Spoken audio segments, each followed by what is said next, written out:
China, ये देश China, चीन या चाइना।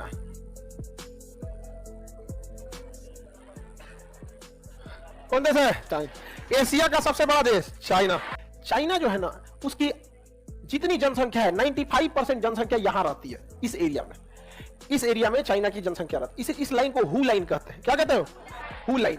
95% से ज्यादा जनसंख्या इधर ही रहती है। बाकी चाइना वीरान है। बाकी चाइना क्या है? वीरान है। और चाइना के लोग, इन्हीं यहां जो लोग रहते हैं उन्हें कहते हैं हान चाइना। क्या कहते हैं? हान चाइना। बाकी ये लोग इन सब को मजदूर समझते हैं। इतनी दयनीय स्थिति में है ये लोग जिसका कोई हद नहीं। इधर में पहाड़ पठार है, इतने बड़े बड़े पहाड़ और पठार है कि ऊपर से हवाई जहाज जाने नहीं दिया जाता, क्योंकि जब हवाई जहाज 35,000 फीट की ऊंचाई पे उड़ता है ना, तो उसमें ऑक्सीजन जो रहता है वो बहुत कम लेवल का रहता है। ऑक्सीजन लेवल कम रहता है। आपको इधर दिखे मिलेगा ये वाला एरिया तिब्बत। कौन जगह है? तिब्बत। चाइना ने 1959 में तिब्बत पे कब्जा कर लिया। 1959 में तिब्बत पे कब्जा कर लिया। यहाँ पे कब्जा, यहाँ की पॉपुलेशन कम थी, चाइना वाले यहाँ मार के भगा दिए। और यहाँ के धर्मगुरु थे दलाई लामा। क्या थे? दलाई। तो तिब्बत जो है यहाँ पे धर्मगुरु पे कब्जा मार दिया। कौन? चाइना। 1959 वहां के तिब्बत के धर्मगुरु को भारत में आके शरण लेना पड़ा, दलाई लामा को, कि हमारी मदद कीजिए। तो भारत ने उनका शरण दिया। बाद में चाइना ने 1962 में भारत में भी हमला कर दिया और इतना एरिया कब्जा कर लिया। भारत का भी 1962 में क्या कर दिया? कब्जा कर दिया। कल दलाई लामा को कहा रखे हैं? इतना कब्जा कर लिया। हम दलाई लामा को नहीं भी रखते तो भी कब्जा कर लेता, तो भी कब्जा कर लेता। अब तिब्बत, तो कैलाश पर्वत भी कहां है? तिब्बत में।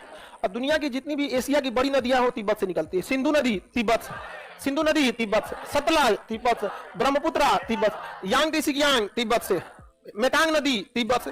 जितनी बड़ी बड़ी नदियां सब कहां से निकलती थी? तो तिब्बत पे कब्जा करके एशिया के पानी पे अधिकार किसने कर लिया? चाइना।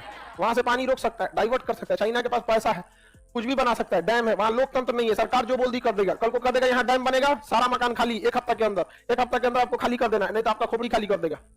वहां प्रोटेस्ट कीजिएगा तो सबके सामने गोली मारा जाता है। प्रोटेस्ट करिएगा ना, सीधे चौराहा पे गोली मारा जाता है। No protest allow. प्रोटेस्ट नहीं कर सकते चाइना में। और हमारे यहाँ प्रोटेस्ट, लोकतंत्र में तो प्रोटेस्ट हो सकता है। अब मेरी ये ध्यान से समझिएगा, तिब्बत के इधर का ये जो राज्य है इसका नाम है ना सिंजियांग। क्या नाम है? सिंजियांग। क्या नाम है? सिंजियांग। आपको दिखा? क्या लिखा है? सिंजियांग। घेर दीजिए उसको। क्या लगा रहे हैं? घेर दीजिए उसको। क्या नाम है? सिंजियांग। सिंजियांग को ईस्ट तुर्किस्तान कहते हैं। East Turkistan, Xinjiang. देखिए, एक तो पहली बात बाबू इधर समझिए, इधर तो ऑलरेडी जनसंख्या की कमी है। 95% जनसंख्या इधर है, इधर बहुत कम रहते हैं। तिब्बत में बौद्ध लोग रहते हैं, तिब्बत में बौद्ध। सिंजियांग में मुस्लिम रहते हैं। वो मुस्लिम लोग को वीगर मुस्लिम कहते हैं। क्या कहेंगे? वीगर। वीगर उनका कबीला का नाम। वीगर, जैसे हमने कोई बंगाली हो गया, मराठी हो गया, हम बिहारी हो गए, ये हो गए, वैसे वहां के सिंजियांग के लोग को क्या कहते हैं? वीगर।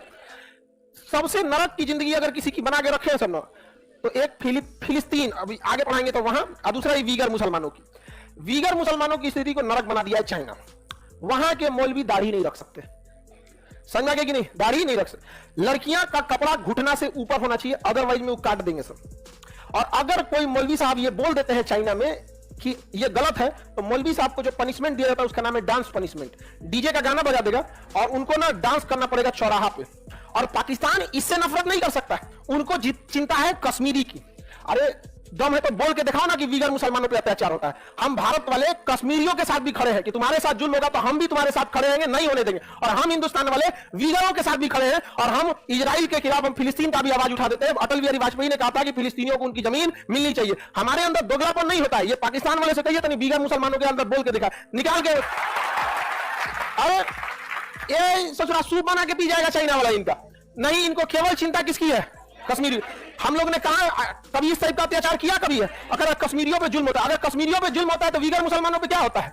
मौलाना को डांस कराता है क्या? कितना ये किसी धर्म गुरु को, जिस धर्म में नाच संगीत पे प्रतिबंध हो, देखिए नाच संगीत पे प्रतिबंध है कि नहीं, इवन हिंदू धर्म में भी देखिएगा तो भक्ति है, कृष्ण भक्ति है, वो डीजे वाला नाच नहीं है। कृष्ण भक्ति, भक्ति भाव से विभोर होकर नाचना वो एक अलग चीज हो जाता है। तो गाना पे नचाएगा वो तो ये डांस पनिशमेंट दिया जाता है। और तनी बोल के दिखा दे, और उनको कंसंट्रेशन कैंप में रखता है, और उस कैंप में इन लोगों को ना बेड पे ना हाथ बांध के रखता है, ज्यादा देर उठ भी नहीं सकते यहां से वहां तक, अब मार धार के रद्द कर देता है। कुरान में 30 पारे होते हैं, 30 पारा इन द सेंस 30 लेसन, ठीक है। नॉर्मली आप लोग को हम कुरान पढ़ाने तो बैठे नहीं है, बट एक नॉर्मल बता 30 पार। चाइना उसमें डिसाइड करता है कि ये पढ़ना है और ये नहीं पढ़ना है, उसका अपना वर्जन है। वो कहता है कि ये अपडेटेड है, उसमें कहता है ये पढ़ना है ये नहीं पढ़ना। समझा गया? अपनी मौलवी साहब बोल दे डांस पनिशमेंट दे देगा।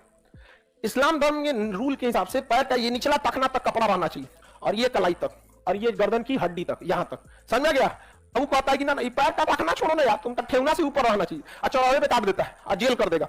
और चाइना में जेल, एशिया का, दुनिया के टॉप अमीरों में थे जैक मा, अलीबाबा कंपनी के मालिक जैक मा। बस इतना बोल दिया था कि चाइना की सरकार लोन देने से कतराती है, उसे खुला विचार रखना चाहिए, आज ले जेल में। जैसे अडानी है ना, दो अडानी को वो रख लेता, रिलायंस वगैरह को पीछे छोड़ दिया था, अडानी को पीछे छोड़ दिया था, उसकी कंपनी बैठ गई बेचारे की। सोचिए एशिया, हमारे यहाँ कोई अडानी को कुछ करके दिखाए, अंबानी को, सोचिए कितना खतरनाक पनिशमेंट देता है चाइना। और वहां ना इस्लामिक ऑर्गेनाइजेशन वाले कुछ बोलेंगे, ना सऊदी अरब कुछ बोलेगा, नहीं, इनको बस दिखता है क्या चीज, कश्मीर। हाँ, और हम गारंटी करते हैं अगर आप धर्म का चोला छोड़ दीजिए, कश्मीर का वो हिस्सा जो पाकिस्तान के पास है और कश्मीर का वो हिस्सा जो हिंदुस्तान के पास है, दोनों में 10-10 दिन गुजार के देखिए, आपको पृथ्वी पर स्वर्ग और नरक न दिख जाए तो कहिएगा वहां पर। लेकिन सच थोड़ा सा कड़वा होता है। अब हमारे खराबी क्या है कि हम सुगर कोटेड नहीं बोलते हैं, जो है बोल देते हैं, समझ में आएगा कि नहीं। बिहारी इसीलिए बदनाम भी है।